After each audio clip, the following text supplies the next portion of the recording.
And he was just an interesting guy. He used to he used to take us when we played basketball in Abercrombie. Mm-hmm. He'd drive this little car and we'd all load in, and there were maybe a couple of other people that drove cars. But he would drive like 30 miles an hour, 35 miles an hour. That was unheard of. Everybody drove 50 if they could on the gravel.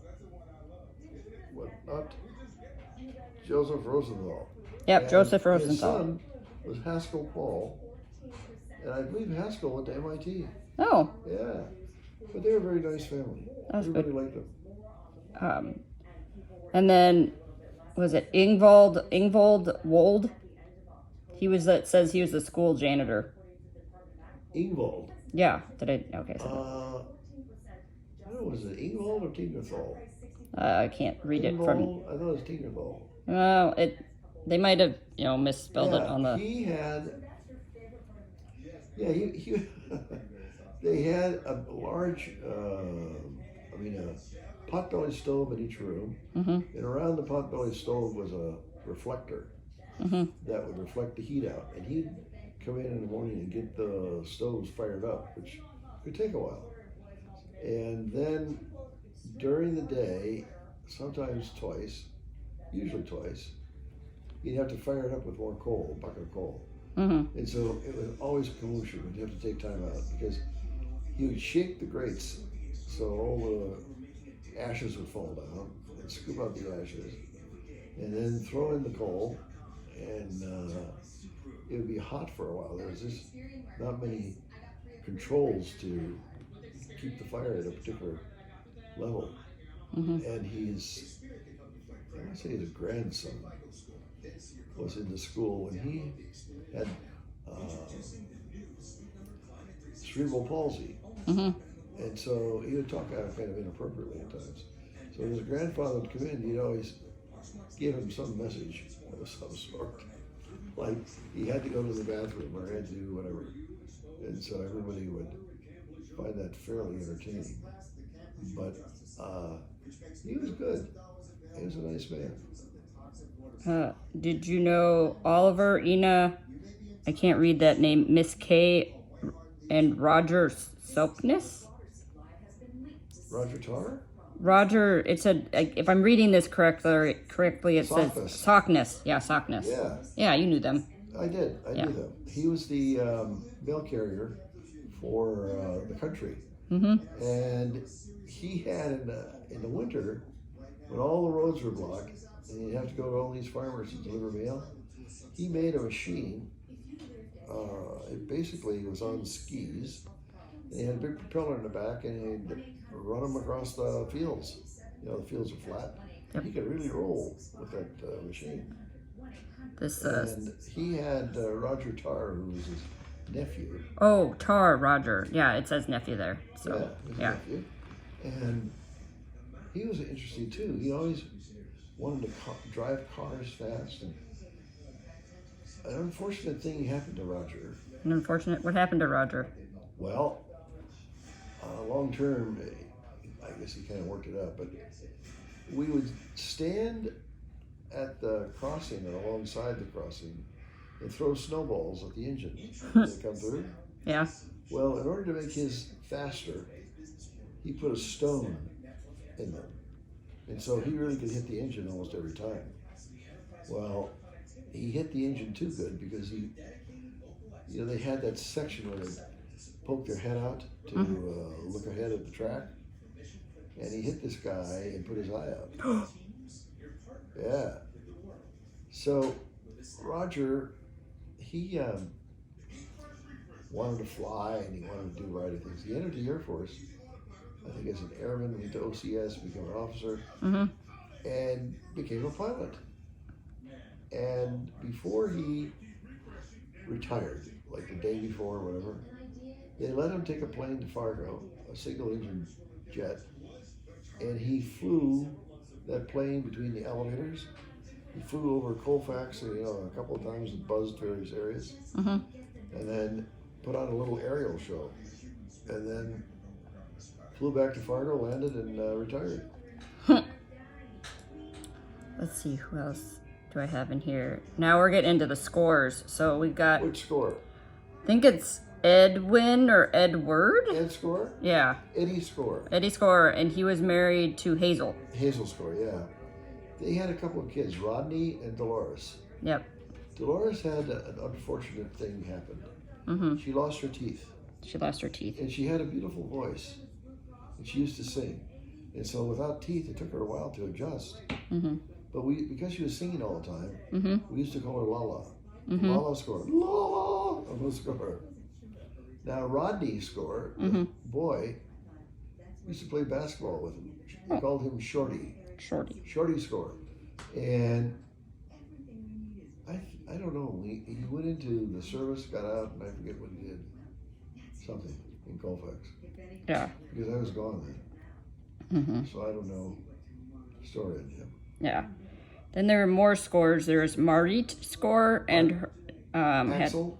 Axel. We'll get to Axel, but Marit was, I think Edward's mom, probably. Oh, yes, it was. Yeah, and she had another Eddie daughter. Score's, Yeah. Eddie Score's mother. Was Marit? It was the grandmother. Yeah, grandmother. Yeah. And then he had a sister named Borghild. Borgel Score. Borgel. Yeah. She was a slutmo. She What? married. Borgel married. Oh, a slutmo. I think slutmo. Yeah, slutmo. There are some slutmos in town. They were our neighbors. Yeah. Borgel and Philip Slutmo. Yeah. They have 2 children. Mm-hmm. They had Donna and Leatrice. Mm-hmm. And they used to, Donna used to be my primary babysitter. Yeah. And I'd stay at their house a lot. Yeah. Eat peanut butter. Peanut butter. And then there is Lyle Kwame. I don't know if you know him. Oh, Lyle Kwame was a teacher. He was a teacher as well? High school. He was very nice. Okay. Played basketball for him. Let's see. There's Clarence Score, Martha, Marion Score. Clarence Yeah. and Martha. At this time, they only had one child living with them. It was a daughter. What was the Child was Marion. She was 6 in this. Marion Score? Yeah, I would know her. But Little. Clarence Score worked for the railroad. Okay. And my friend, Peter Anderson, used to refer to him as Big Nose. Big nose. But he could have called a lot of people Big Nose. But for some reason, he liked calling him Big Nose. I think they lived close by, that's why. Mm-hmm. And he worked on the section gang, which was the group of railroad workers that lived in Colfax and had get on a little device they called a speeder. Mm-hmm. And they would go out to a particular area and fix a tie or whatever they did. And he was on the section gang for as long as I could know. He was a permanent member. And sometimes they'd hire more people as time went on to help them work during the summer months when you could work on the railroad. Mm-hmm. What else? We have Lars Lee and Hilga. Who? Lars. His name is Lars. You didn't know him. Lars? Lars Lee. Oh. Nope. Lars. Lars. What did they do? It doesn't look like they were retired. They were both in their 60s. Nope. Lee. Lee? Lee. L-E-E. I think he changed his name from something else. Let's see. Where did they live? I don't know. You didn't know him? That's okay. Well, I did, but a different name, I think. Okay. And then there's Lula Score. Lulu. Yeah, Lulu. Lulu Score. I forget how she was connected to who she's married to, but she's one of the Score clan, and I don't even remember what she did. She did something. And then there's her mom who lived with her. Her name was Rhoda Condor. Didn't know her. You didn't know her. Let's see. And now we have Darwin Thompson. Darwin Thompson. Viola Tompt. It's Tompt. I had to look at that. They're new family. You're looking at me like you don't know them either, so. Tompt or something. We'll go through one page at a time. Ida Sockness. They're old. Yeah, I know Ida Sockness. And then Randy Bolsted. Oh, there you go. Randy Bolsted. I just say his name and you're like, I know who this is. Randy and John Bolsted owned a grocery store across railroad tracks. They lived on top of the grocery store. Mm-hmm. And They were the competitors of the grocery store that was located in the post office. Is his brother's name Hollis? Hollis, yes. Yeah. Hollis Poston. Yeah. Looks like they lived with somebody named maybe their sister or their mother-in-law or something, Mathis. Don't know. I don't know. There was Randy, Yeah, Randy. Yeah, no, Hollis was married to Alma. Oh no, that's his mother. Never mind. I'm reading the census records as we go along. Did you know the Lawrence, is it Goodwin or Gooden? Gooding. Gooding. Lawrence Gooding. Mm-hmm. Yeah. He was a relatively young family, it looks like. Who is there? Lawrence and what? Mary. And Mary Gooding? Yeah. Yeah. They were interesting. Their father was the first police chief in Wapata. Oh, wow. Yeah. And I think my father eventually bought that farm. And he went to Wapata to be a police chief.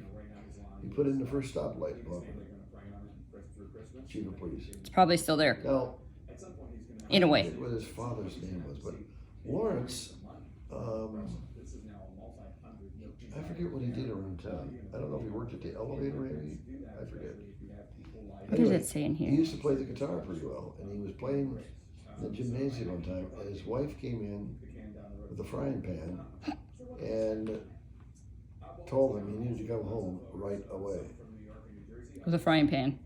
Yeah, she had a frying pan in her hand, and so that ended his little concert, guitar concert, and he walked out with her behind him with the pan.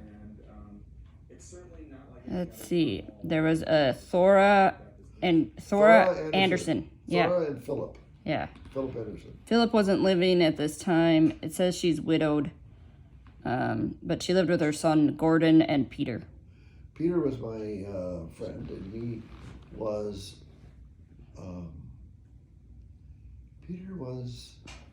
Peter was your I age. don't know if he's. I think he was in my class. Yeah, he says he's 13 in this, so. Well, he would have either been a year behind me or in my class. Mm-hmm. But I knew Peter very well. He used to stay at the house. And your mother knows his sister, Famie, Okay. who married Hendrickson. Hendrickson, yeah. And Peter and I used to ride in the back seat to movies in Wapaton. And he would drive like you would never believe. And he would make that trip and nothing flat. It looks like Thora took care of probably her nieces and nephews because she has some foster kids living with her. She did. Shirley and Beverly. Shirley would have been a year Shirley older. Henderson was his sister. Oh, was this? Yeah, I don't know Beverly. Yeah. Then we got Leone Burton. Leone who? Leone, foster son. Yeah, she's taking care of a bunch of kids. Yeah. Gail Burton. They Yeah. were taking care of a bunch of kids. Right. Yeah. And then Helmer Watland. Yeah, high jumper. He was a high jumper. Well, no, that's what they call him. High jumper. Because Elmer Watland. And he did a variety of tasks, but I think one of them, he was involved in maintenance of the school.